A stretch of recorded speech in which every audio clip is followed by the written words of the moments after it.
For this video, we're going to look at the method by which a pupil would write an essay and then hand it back to the teacher. So, because at King's we use Office 365, I'd suggest most essays are written using Microsoft Word. And when children use their own iPads and download the Word app, if they sign in with their King's 365 email address or their just normal school email address and the given password, they then get access to the full version of Microsoft Word on the iPad, which is actually very good. So we'll just open up the app first of all, and you can see I'm already logged in. Forget about that. I've got the option now to start a blank document, which I'll do by tapping on that, and I'm going to write my essay very quickly on Romeo and Juliet. I'll quickly put my title in, and then with my remarkable speed typing skills, I'm going to quickly write my essay. There we go. So that will do for now. And I'm now ready to hand that in. I'm satisfied that I've put a lot of hard work and effort into that essay. So once it's done, in the top left-hand corner, you can see an arrow pointing to the left. If you click on that, you can see straight away you get the option to save or cancel or don't save. Now I'm going to save it as Romeo and Juliet essay. And then if you look at all the options of folders I've got there, they are my OneDrive folders, or folders that I've created on the OneDrive at school. So it syncs perfectly with that. Now I don't think I've got one in there for English yet, so I'm going to create a new folder.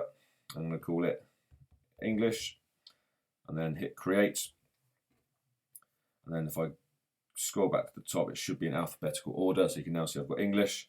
And if I make sure I've tapped on English and then go to save, my Romeo and Juliet essay is now saved in my English folder on OneDrive. So I can access that on my iPad. I can also log in on the school computers and access that essay as well. And if I needed to print it out, it's a very simple way of doing that by just simply accessing that same document on the school computer and pressing print. But the beauty of Showbie is that you don't have to print things. You can have a completely paperless classroom. So next question is, how do I give that essay to my teacher? So if I open up the essay again, it takes a couple of seconds to load. There it is. At the top it will say now it's a read-only file, but if I tap on edit, I have the full functionality of Word, so I can start editing it again. I don't wish to edit it again, but what I do wish to do is hand it in. And in the top right-hand corner, you can see there's a small sort of top half of a body with a little plus next to it. If I click on that, you'll see I can send it as an attachment.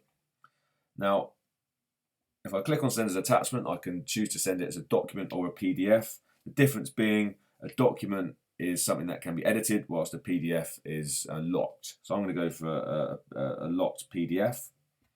And then I've got another option there of sending a copy or getting Outlook. What I'm going to do is send a copy.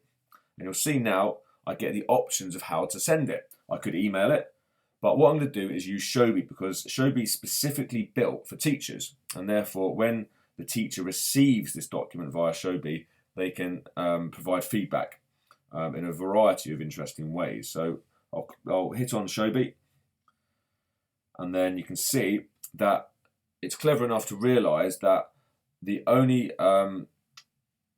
current piece of work that has been assigned to me, because I'm still logged in as the student on the iPad, is that essay from English. And if I tap on that again, you'll see it's the Romeo and Juliet essay. If I tap on that again, you can see I can add the file back to my teacher who created the folder and who set the assignment. Tap on add file, and it tells me that the file has been added, and I now know that I've turned that essay in to my teacher.